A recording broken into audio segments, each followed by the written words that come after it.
Good morning. I wonder how you're feeling at the end of this week as the pandemic lockdown begins to ease. Relief at greater freedoms, perhaps? Longing for the possibility of seeing friends and family face to face again? Or is it maybe tinged with a hint of fear?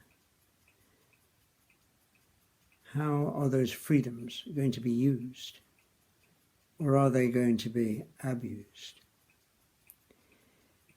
Before we moved to Claygate 10 years ago, Janet and I lived in Sheffield, just a few minutes' drive away from the delights of the Peak District.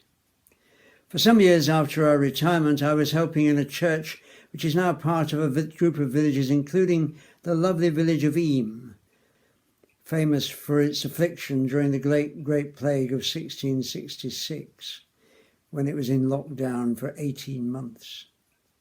And since we've lived in Claygate, I've been pondering some of the parallels between Claygate in our pandemic and Eyam in its plague.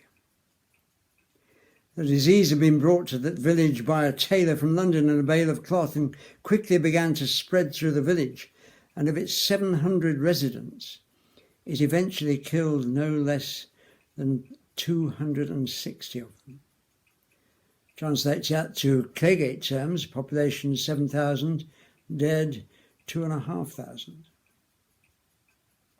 For them, lockdown was total.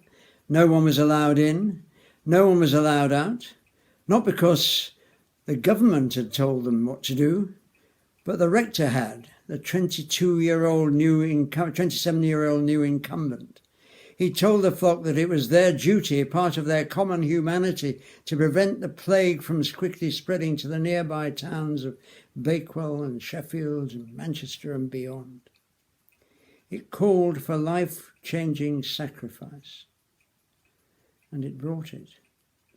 One of the first to die was the rector's wife, Catherine. Entire families were wiped out.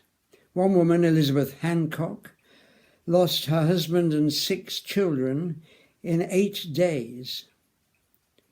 And because plague time rules meant families had to bury their own dead, she had to dig the graves herself. But their sacrifice, which the current rector Mike Gilbert describes as an act of courage almost beyond comprehension, meant that the disease which had killed 100,000 people in London was contained and didn't spread outside the village. The villagers were prepared to sacrifice their own future in order to prevent unimaginable loss of life across the whole north of England. The key word in the story, and the key word in the Christian faith is sacrifice.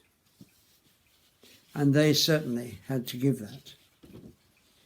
Our supreme example of sacrifice is Jesus, who set aside equality with God to become obedient even to the point of death on a cross. Even God the Father knows what it is to lose a son. We probably shall never have to face such extreme situations. But for all of us, there is always going to be a cost in becoming a disciple of Jesus, isn't there? It took the disciples some time to come to terms with this, and Judas never did.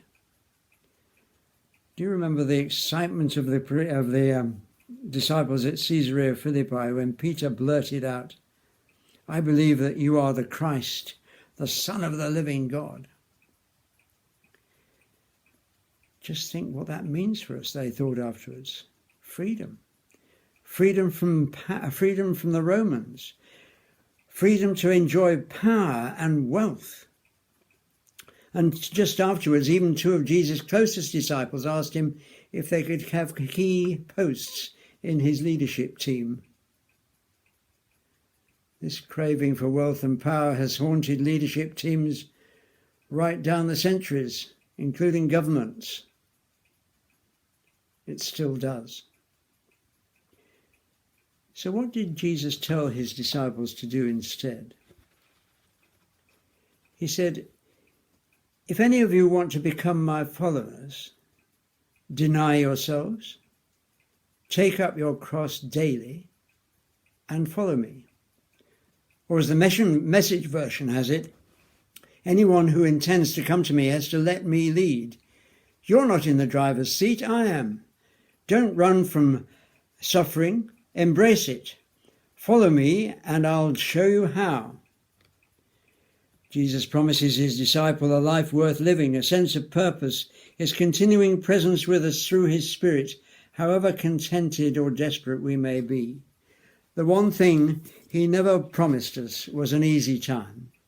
But he did promise us that he would always be with us to the end of the age, in the sufferings as well as the joys. I will never leave you or forsake you.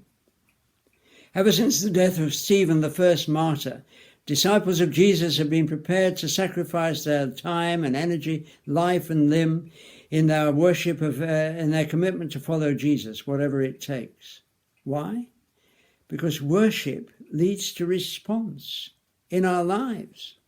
We are overwhelmed by the love of Jesus going to the cross for us. We love because he first loved us.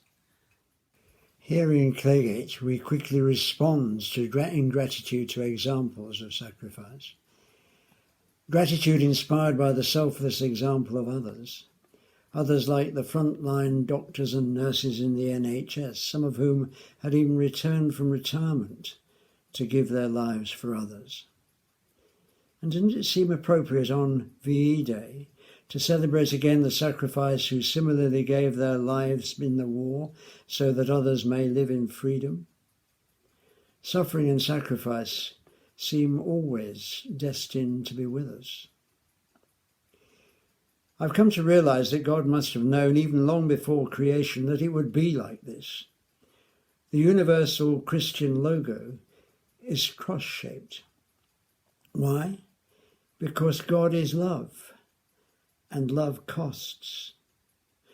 The Bible tells us that Jesus was the Lamb of God, slain from before the foundation of the world. And we are called to take up our cross daily and follow him as we respond in love and worship. St. Paul challenged his Christian friends in Rome to present your bodies as a living sacrifice. That, he told them, is your spiritual worship. C.T. Studd was a national hero at the beginning of the 20th century. He'd had every advantage in life, a wealthy home, educated at Eton and Cambridge, and was an outstanding cricketer who played for England in the first Ashes Test match. But he sacrificed all that to go as one of the Cambridge 7 to be a missionary in China. He said, "If Jesus Christ be God and he died for me, then no sacrifice can be too great for me to make for him." His example spurs us on. Like the villagers of Eyam 350 years ago, we sense that life post-COVID-19 will never be quite the same again. But in Jesus, we have a living hope, which is never changing, a hope in the risen Christ. And you know that although Christians don't know the future, we do know who holds that future, and he holds us in his hand.